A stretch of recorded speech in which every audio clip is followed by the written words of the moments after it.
কারণ আওয়ামী লীগকে রাজনীতিতে আনতেই হবে। কি টাকা পড়লো আপনাদের? নাগরিক ঐক্য আওয়ামী লীগের প্রতি দলগত কোনো বিদ্বেষ পোষণ করে না। ভাই উপজেলা ছিল, সেই উপজেলা বাতিল করে দিয়েছিল না একটা সরকার। গড়া জিনিস অন্য সরকার যদি আসে, তার যদি 2/3 মেজরিটি থাকে, তার যদি ক্ষমতার উপরে নিরঙ্কুশ কর্তৃত্ব থাকে, সে তো বদলে দিতে পারে, গণতান্ত্রিক ভাবেই পারে। আমি ওই রকম একটা সরকার প্রতিষ্ঠা করতে চাই যে সরকার যা ইচ্ছা তাই করতে পারবে না।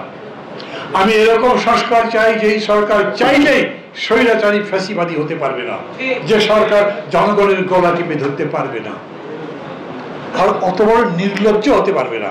শেখ হাসিনাকে দেখেছেন না, কি যে উন্নতি করলাম। আমার পিয়নের 400 কোটি টাকা আছে।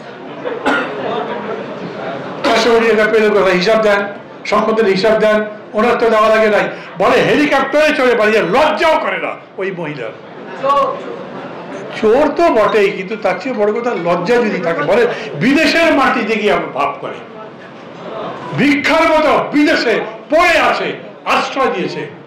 আমাদের বাড়িতে আমরা কাউকে কাউকে থাকতে দেই না, এইরকম অনেকে তো থাকতে দিয়েছে, আশ্রিত উনি, সেখানে গিয়ে আবার ভাব করে। আন্তর্জাতিকভাবে বারবার ডক্টর ইউনূস বলছেন, যেখানে যাচ্ছি সেখানেই তারা সমর্থন করছে। আমরা তো দেখছি পৃথিবীব্যাপী এটা প্রমাণিত।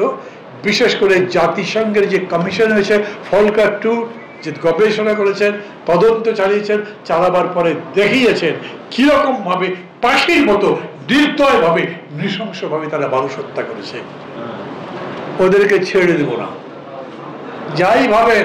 ইনক্লুসিভ পলিটিক্স, ভালো মানুষ আসুক, খারাপ মানুষ আসতে পারবে না। কারণ আওয়ামী লীগকে রাজনীতিতে আনতেই হবে। কি টাকা পড়লো আপনাদের? আওয়ামী লীগকে বন্ধ করতে বলছি। আমি আবার বলি, নাগরিক ঐক্য আওয়ামী লীগের প্রতি দলগত কোনো বিদ্বেষ পোষণ করে না, কিন্তু 15 বছরে আওয়ামী লীগ এই দেশের যে ধ্বংস সাধন করেছে, তার উপযুক্ত বিচার ছাড়া তারা রাজনীতির বাটে আসতে পারবে না। আমি কোনো ঘোষণা করছি না, এটাই হলো বাস্তব।